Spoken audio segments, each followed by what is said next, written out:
Thank you, and good evening. It's an honor to be here. What did he say, 43 years ago?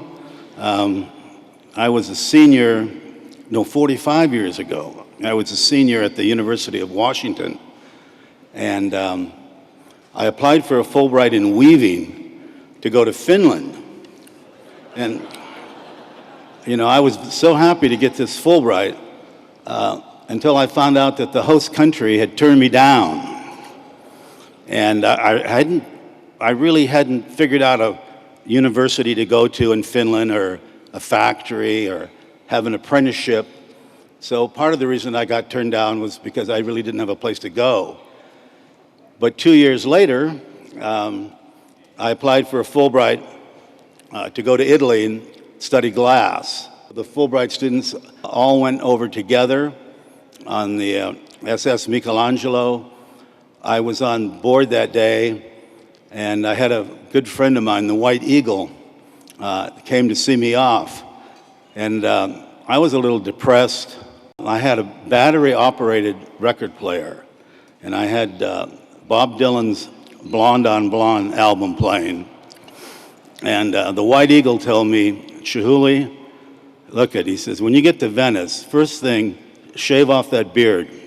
Second thing, buy a new suit. Third thing, get a pair of wraparound shades and don't look back.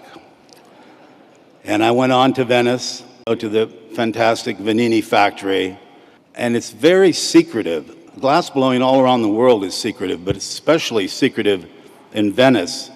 And in the kind of the heyday of the Venetian Empire, around the 15th or 16th century, all the glass blowers were kept on the little island of Murano, and they weren't allowed to leave. They were given a good salary and lots of perks, but they were not to leave Murano ever.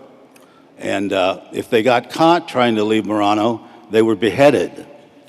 And if they got to England, they were knighted. And I never, fortunately, I didn't get beheaded and I didn't get knighted. But if it weren't for the Fulbright, I would have never probably had a chance to go to Venice. It was such a wonderful opportunity for me, and it's sort of probably more than any single thing in my career has shaped my career. And I want to thank all of you for that opportunity.